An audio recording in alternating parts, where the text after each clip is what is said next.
ओम नमो भगवते वासुदेवाय नमः। श्री अधिक मास महात्मा अध्याय 14वा अंबरीश राजाची कथा।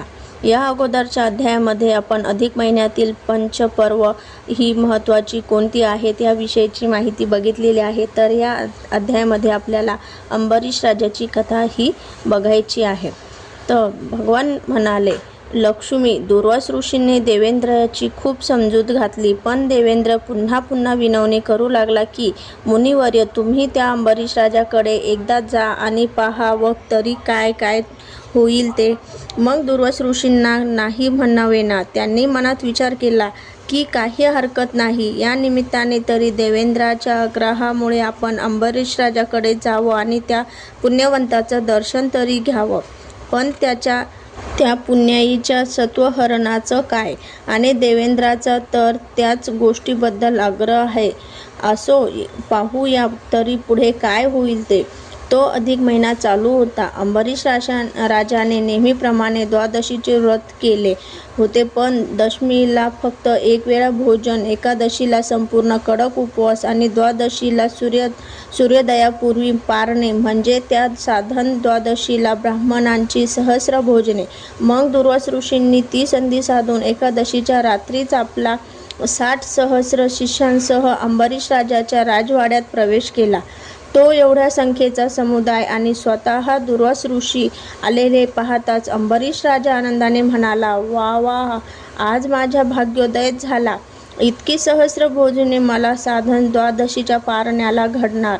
ऋषीवर्य, आपले थोर उपकार आहेत। झाले अगत स्वागत आटोपले, विश्रांतीची व्यवस्था झाली। पंच उपकाल झाल्यावर दुर्वास ऋषी म्हणाले, राजा, आम्ही सर्वजण भुकलेले आहोत। नदीवर जाऊन स्नानादी प्राप्त कर्मे आटपून येतो, तोवर आमच्या भोजनाची उत्तम व्यवस्था करून ठेव। त्यावर अंबरीश राजा म्हणाला, मुनिवर्य, आपण काळजी करू नये, आपणा सर्वांची भोजनाची उत्तम व्यवस्था होईलच, पण साधन द्वादशी आहे हे लक्षात असू द्या। अगदी पहाटेच आपण नदीवरून लवकर परत यावे, कारण सूर्योदयाच्या आधी पारणे पार पडले पाहिजे, नेम चुकता कामा नये। ठीक आहे, असे म्हणून दुर्वास ऋषी आणि त्यांचे ते 60 सहस्र शिष्यगण नदीवर स्नानासाठी निघून गेले। अंबरीश राजाने त्या सर्वांच्या यथेच्छ भोजनासाठी षडश पाकसिद्धता करून ठेवली। मग राजाने आपल्या नित्यनेमाने स्नान, देवपूजा वगैरे आटपून नैवेद्य वैश्वदेव करून काकबळी बाहेर टाकला आणि तो त्या अतिथींची मार्ग प्रतीक्षा करू लागला। सूर्योदयाची वेळ होत चालली, अरुणोदय झाला, तरीही तो ऋषींचा मेळा नदीवरून राजवाड्याकडे आला नाही। म्हणून राजाने काही दूत नदीवर पाठविले, त्यांना लवकर येण्यासाठी निरोप केला, परंतु ते सर्व ऋषी आणि शिष्यगण स्नाने करून संध्या जप तर्पण करण्यात गुंग झाले होते। काही जण म्हणाले, सूर्य उगवल्याशिवाय सूर्याला अर्घ तरी कसे देणार? सूर्योदय होईपर्यंत नदीवरच थांबले पाहिजे ना। सूर्योदय झाल्याशिवाय ऋषीगण भोजनासाठी येत नाही, हा निरोप राजाला कळला तेव्हा राजा तर घाबरून गेला। सूर्योदयापूर्वी भोजने झालीच पाहिजे, हा तर साधन द्वादशीचा नियम आहे आणि तो नियम आज पाळला जाणार नाही असे दिसते। आता काय करावे? राजाला मोठी काळजी पडली। बरे, आपण भोजन अगोदर घेऊन द्वादशी साधावी, तर तो दुर्वास ऋषी भलताच रागीट आहे, तो शाप देईलच। व्रताचा भंग होऊ नये म्हणून आता काय करावे, असा विचार करता करता राजाला एक उपाय सापडला। मग अंबरीश राजाने विष्णूला तुळशीपत्र वाहून तीर्थ घेतले आणि सूर्योदयापूर्वी साधन द्वादशी व्रताची सांगता केली। आता राहिले ते फक्त भोजनच। थोड्याच वेळात दुर्वास ऋषी आणि शिष्यगण सर्वजण नदीवरून सूर्याला अर्घ देऊन राजवाड्यात आले। तेव्हा दुर्वास ऋषी म्हणाले, राजा, थोडा उशीर झाला तरी पण द्वादशी व्रताचा भंग झाला असे मानू नको। चल, आता भोजनाची सिद्धता करा, पाने वाढा। राजा म्हणाला, मुनिवर्य, माझ्या व्रताचा भंग झाला नाही। सूर्योदयापूर्वी मी महाविष्णूचे तीर्थ घेतले आणि वेळ साधली। आता चला, आपण सर्वजण भोजन करा।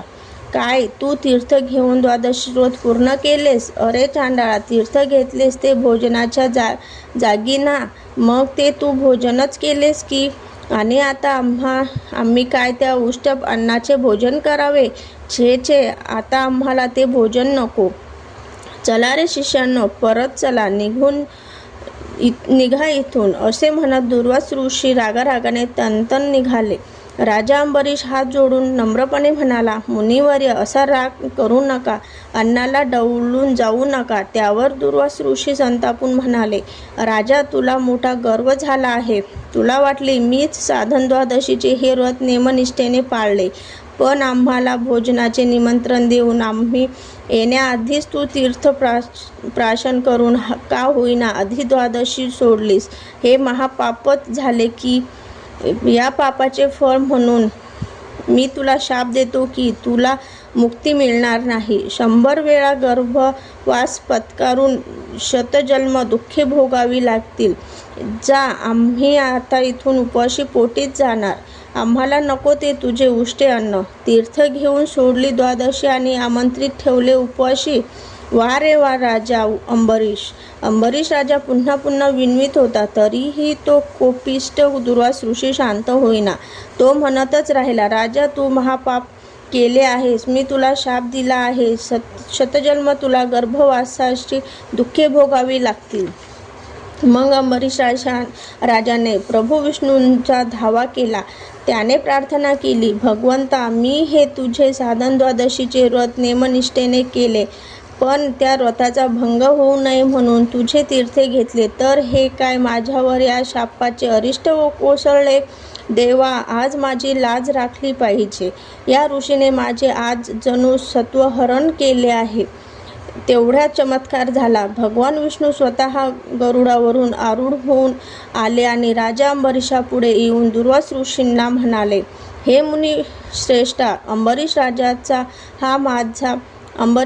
हा माझा परमश्रेष्ठ भक्त आहे. त्याला दिलेला हा शाप आता मला भोगावा लागणार आहे. तरीही दुर्वास ऋषींना संताप आवरेना.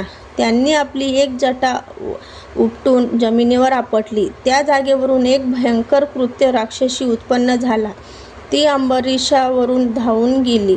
ती अंबरीशाला खाऊन टाकणार. तोच भगवान विष्णूंनी आपले सुदर्शन चक्र तिच्यावर सोडले. त्या चक्राने कृत्य राक्षसीनेला ठार केले आणि मग ते सुदर्शन चक्र दुर्वास ऋषींच्या भोवती फिरू लागले. हे चक्र आपणाला आता ठार मारणार या भीतीने दुर्वास ऋषी पळत सुटले. चक्राने त्यांचा पिछा सोडला नाही. शेवटी दुर्वास ऋषींनी विष्णूला शरण गेले. चक्र आवरण्यास त्यांनी विनंती केली. विष्णू म्हणाले, माझा परमभक्त हा अंबरीशच त्याला आवरील. मग अंबरीशाने त्या चक्राला शांत केले. दुर्वासाचे संकट टळले. त्यांनी क्षमा मागून मग द्वादशीचे ते भोजन करून आपला शाप मागे घेतला. विष्णू म्हणाले, लक्ष्मी, अशी ही अंबरीश राजाच्या भक्ती सामर्थ्याची कथा आहे. या पुढे अध्यायामध्ये एक आगळीच कथा मी तुला सांगणार आहे. ते तू शांतपणे ऐक. अशी ही द्वादश व्रताची महिमा कथा. ओम नमो भगवते वासुदेवाय नमः.